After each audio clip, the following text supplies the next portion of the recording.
have been in this journey of spirituality, self-development, creating reality for 6 to 7 years now. I have learned a lot, and I not only learned but applied throughout my life. I really feel like I have developed a sense of self-love within myself. That's what actually got me into wanting to make this video for you guys. Starting with a relationship with ourselves, even if it's hateful, is better than not having any relationship at all. At least you acknowledge that you don't have a good relationship with you, which is okay, because so many of us started with this. I started with this. I didn't feel like I actually had a relationship with myself, and then I started to feel like it was weird for me to start to talk with myself, or like talk in the mirror. It was really weird for me, whereas now I just enjoy talking with myself. Like the majority of my time I just spend it with myself. I go out, putting AirPods on my ears and pretending that I'm listening or talking to someone on the phone when I am actually meditating or talking with myself. It is the relationship that is the most important thing for you,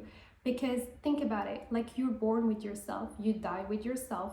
You have relationships with people, with yourself, have relationship with God, you have relationship with universe or whatever you want to call it, you have relationship with life, you have relationship with so many components in this life. And so the main foundation is to have a relationship with you, which is not something easy, because obviously we were born in a world where so many important things in life were not learned, like main things such as relationships, such as self-love, such as confidence. But rather than just staying in this state of blaming others or blaming anything, it doesn't serve us, because it's not moving towards where we want to go. So as I said, we were socialized in this life where we learn that certain aspects of us are lovable and certain aspects of us are not lovable. And this is where the fragmentation starts. It's where we have to choose to either conform to what our family or parents or caregivers intend us to do, or to follow what our hearts feels, which is to be loved for our whole truth. When we come to this earth, we come whole. We don't even know what it is, something called like me and you, because we're just one.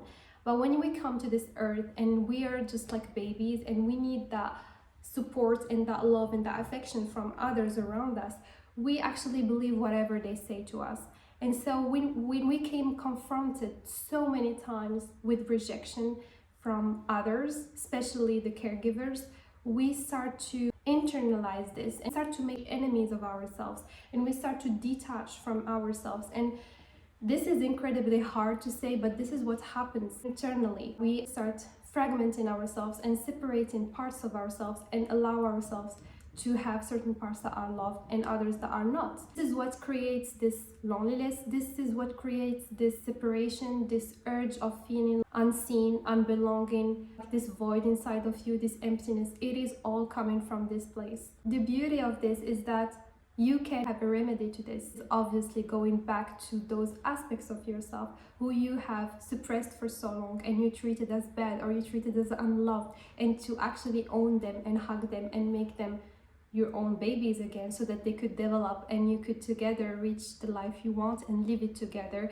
which is the main thing that we call wholeness. So how can I come to cultivate this self-love? Because as I said, self-love is something that is a journey. Like we all go through it, and it's not like an end goal where you reach it. It's something that you live for every single day throughout your whole life that you're here. You're always evolving. You always discover things about yourself that you don't like, that you don't accept. There is no like goal that you reach where you feel like I'm loving myself, because I can say that I do love myself, but I also know there are certain things that I don't know about myself that I may have been hiding or suppressing. Without like talking for so long, I'm gonna just tell you the actions that I would suggest for you to start doing. So the first thing I would like you to do, which is a bit hard, but I care for you, and take a piece of paper and start writing down what are the things about you that you don't like. And if you're a perfect person like I used to do, I always felt like I couldn't say it out loud even though I was writing it.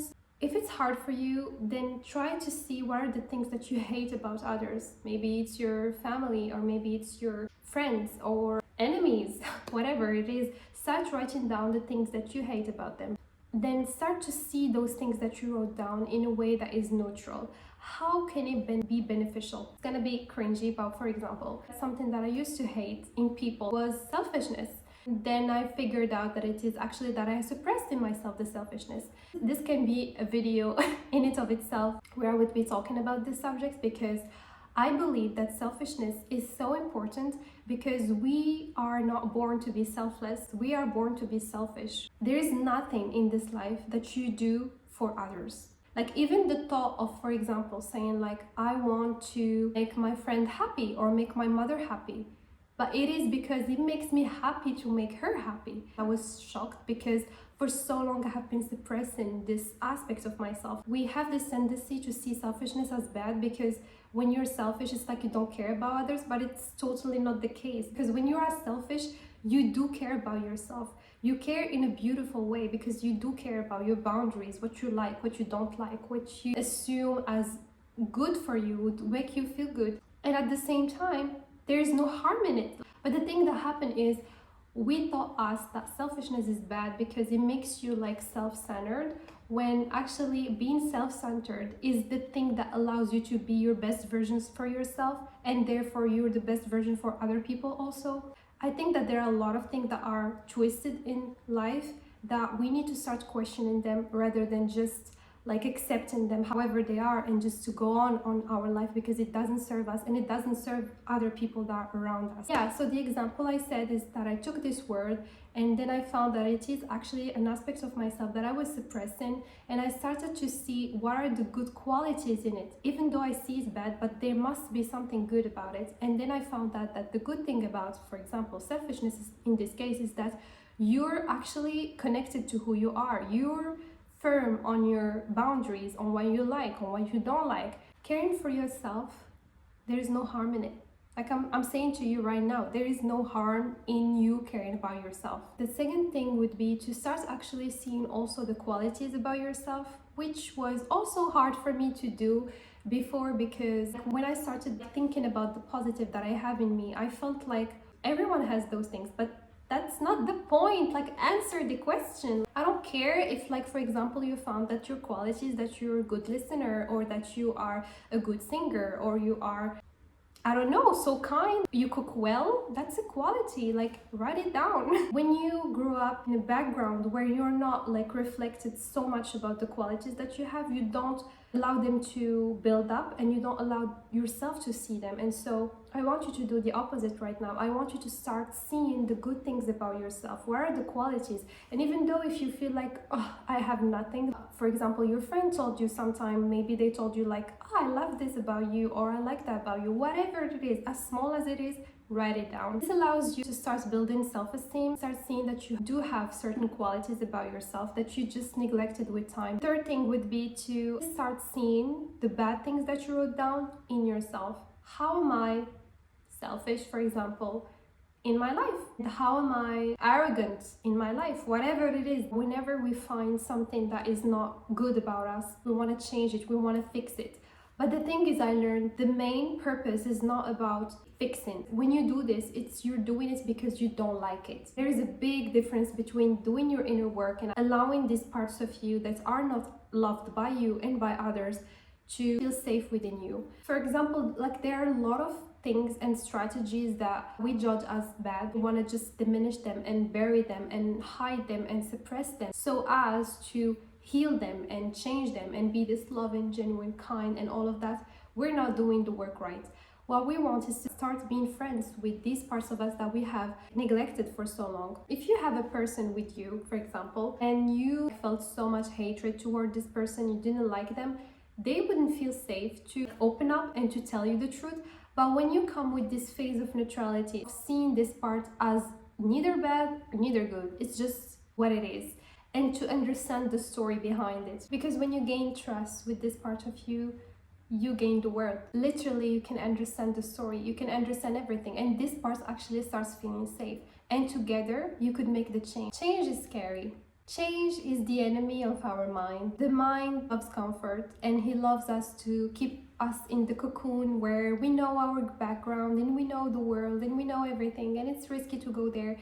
But I want you to start cultivating this safety within you, allowing yourself to go step by step. Like, little things that you do are important and they matter, even though you may not see the change happening, anything external, but it is happening because you are actually doing the actions. I want you to start cultivating this safety in the change, because to be honest, anything in life requires you going out of your comfort zone. Anything that you want to go for, you need to move from where you are. If you see it like from someone who didn't used to love himself, in order to become someone who starts loving himself, he needs to change. It's not the same person. You need to move. You need to take steps that you didn't take in the past. And the last thing I want to say is start also doing meditation. I believe that meditation, it's a super tool that is beautiful because it allows you to instantly get into the state of a loving being. Find the meditation that you like and that you feel like it's safe for you. It was hard also for me to listen sometimes to certain affirmations because they were not going with the rhythm I was in. For someone who is super in a low state and saying to himself, oh my god, I love myself, and he will feel this gap, this distance between these two versions of himself. I love, for example, the meditations that Teal Swan does.